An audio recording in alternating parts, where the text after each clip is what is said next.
Perkenalkan, nama saya Metilbis Nora Yuswan Nainggolan. Saya dari jurusan D4 Kebidanan Poltekkes Kemenkes Pontianak.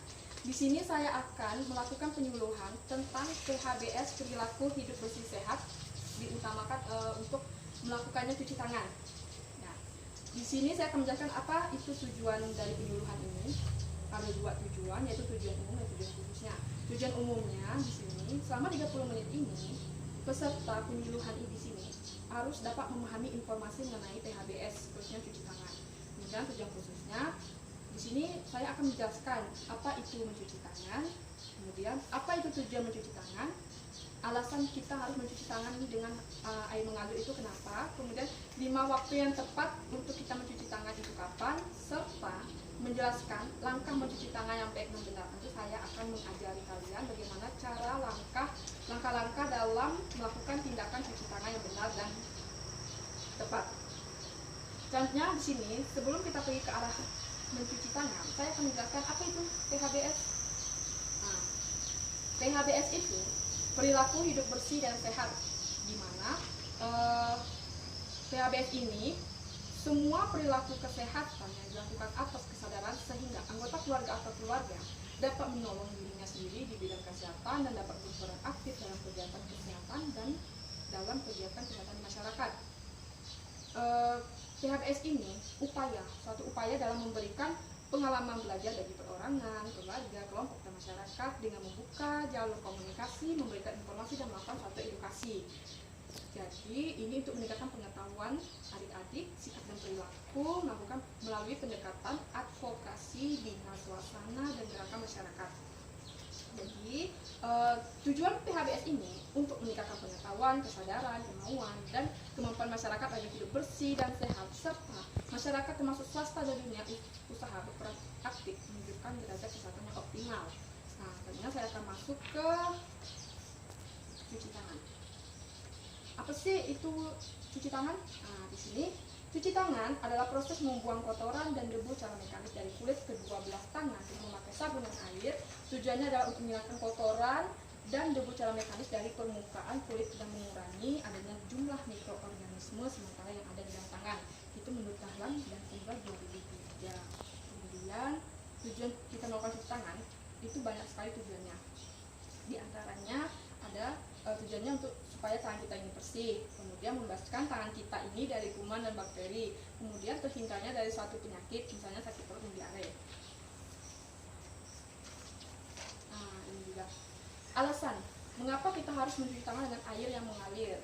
Nah, di sini mengapa? Karena kotoran dan kuman akan ikut terbawa air pada saat kita mencuci tangan. Jadi mulai sekarang bila kita makan di rumah makan atau di bawah makan yang ada keran cuci tangan, sebenarnya cuci tangan di keran saja walaupun disediakan mangkuk tempat mencuci tangan di meja ya. Selanjutnya di sini juga 5 waktu yang tepat untuk kita mencuci tangan, yaitu sebelum dan sesudah makan, kemudian setelah kita dari pergi ke WC atau buang air besar atau buang air kecil, kemudian setelah kita bermain, kemudian sebelum dan sesudah kita melakukan suatu kegiatan, dan pada saat tangan kita terlihat kotor juga kita harus perlu melakukan cuci tangan. Baiklah, di sini saya akan mengajarkan kalian bagaimana sih cara langkah-langkah melakukan tindakan mencuci tangan yang baik dan benar. 3.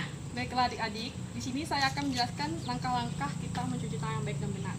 Kalian perhatikan dulu ya, nanti saya akan minta salah satu di antara kalian untuk melakukan gerakan cuci tangan ini.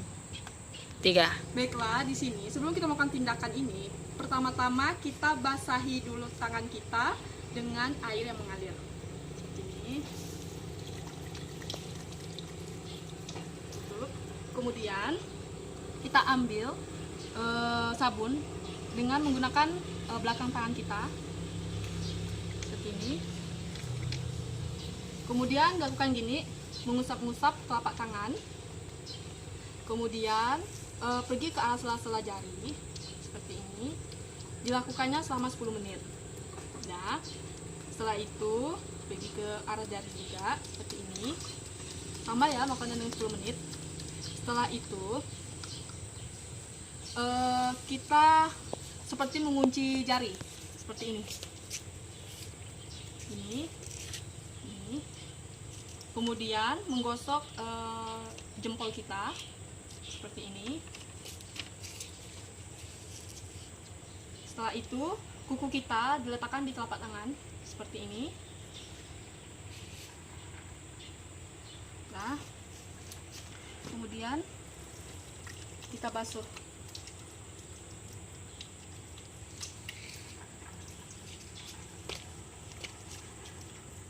Sampai busa-busa tangan kita hilang. Setelah itu, kita baru mengeringkannya dengan menggunakan tisu. Baiklah, selanjutnya adik-adik sudah tahu kan? Jadi saya akan menyuruh kalian, di antara kalian, siapa yang mau mempraktekkan cuci tangan? Ya. 3.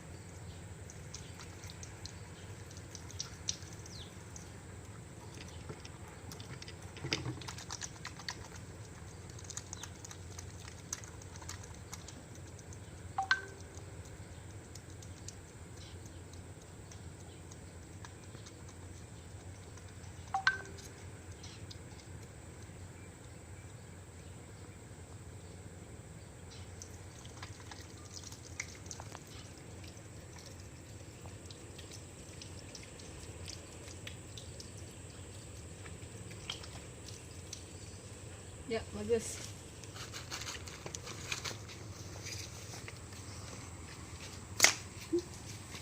Tuh. Baiklah, tadi kan saya sudah menjelaskan materinya dari awal sampai akhir. Kemudian saya sudah jelaskan langkah-langkah yang baik dan benar dalam mencuci tangan. Selanjutnya di sini kita akan melakukan sesi pertanyaan. Saya akan memberikan kalian pertanyaan. Ada 3 pertanyaan. Nanti salah satu kalian siapa yang bisa jawab, angkat tangan ya. Baiklah, mudah kok pertanyaannya. Yang pertama, pertanyaannya, menurut adik-adik, apa sih itu PHBS? Siapa yang bisa jawab? Iya, Rizky. PHBS merupakan tindakan proaktif untuk memelihara dan mencegah risiko penyakit.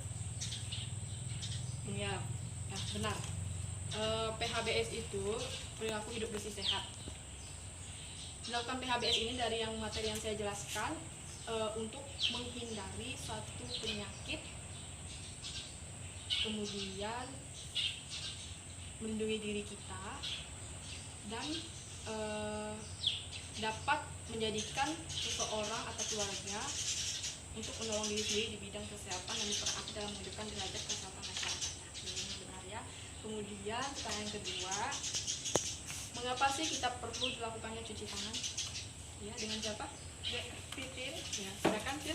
menurut saya karena dengan kita cuci tangan itu di dalam tangan kita ini kan banyak kuman, jadi kita ini bisa menghindar kuman itu dari cuci tangan. Contohnya lagi maret ini kan COVID-19, jadi karena kuman ini sering nempel di tangan kita, terus kita tuh makan kan kadang-kadang menggunakan tangan, jadi kuman itu terkadang bisa masuk ke dalam tubuh kita dengan cepat. Jadi kita tuh harus cuci tangan dengan sabun supaya kita terhindar dari penyakit tersebut. Ya, benar sekali. Tangan. Oke, jawabannya benar sekali ya. Mencuci tangan ini, kita tuh perlu mencuci tangan, wajib, sebelum dan sesudah kita melakukan tindakan. Karena kan seperti yang dikatakan siapa namanya? Titin tadi, cuci kan sekarang sedang maraknya COVID-19 ya. Jadi kita tuh harus betul-betul menerapkan perilaku hidup bersih sehat dengan cara mencuci tangan yang baik. Bukan hanya dengan mencuci tangan dengan baik juga sih, kita juga bisa dengan selain mencuci tangan, kita juga bisa menggunakan antiseptik. Antiseptik yang biasa dijual beberapa toko minimarket itu kan, nah, itu juga bisa. Kemudian mengkonsumsi makanan yang bagus, yang sehat, bergizi dan seimbang untuk menghindari penyakit itu. Kemudian jangan lupa selalu stay at home, ya, jaga jarak juga dengan orang-orang sekitar kita untuk menghindari penyakit COVID-19 ini. Kemudian pertanyaan ketiga, 5 waktu yang tepat untuk kita mencuci tangan. Siapa yang bisa jawab? Ya, Oke. 1. Sebelum dan sesudah makan. 2. Setelah dari WC. 3. Setelah bermain. 4. Sesudah dan sebelum melakukan aktivitas. Dan yang terakhir nomor 5 adalah saat tangan terlihat kotor. Iya, benar sekali jawabannya. Ya, 5 waktu yang tepat itu seperti yang dikatakan Eki, itu sebelum dan sesudah makan. Untuk menghindari masuknya kuman ke dalam tubuh saat kita makan, kita perlu melakukan cuci tangan. Kemudian setelah dari WC dan buang air besar atau buang air kecil, itu besar kemungkinan tinja. Yang dimaksud dengan tinja itu seperti kayak kotoran gitu ya. Dia itu masih tertempel di tangan sehingga diharuskan untuk kita mencuci tangan. Kemudian setelah bermain, kebiasaan biasanya tuh anak kecil selalu bermain di tempat yang kotor, benar tidak? Contohnya seperti tanah. Jadi dimana kita tahu bahwa banyak sekali kuman dalam tanah itu. Jadi agar kita terhindar dari penyakit, jadi setelah bermain kita harus mencuci tangan supaya kuman dari tanah itu hilang dan tidak menempel di tangan. Kemudian sebelum dan sudah melakukan kegiatan, bagi adik-adik mencuci tangan ini juga bisa dilakukan sebelum dan sesudah. Sebelum dan sesudah bangun tidur, sebelum dan sesudah belajar, kemudian sesudah maupun melakukan kegiatan lainnya. Ya, baiklah. Terima kasih atas partisipasinya. Saya ucapkan banyak-banyak terima kasih ya. Selamat siang bagi kita semua.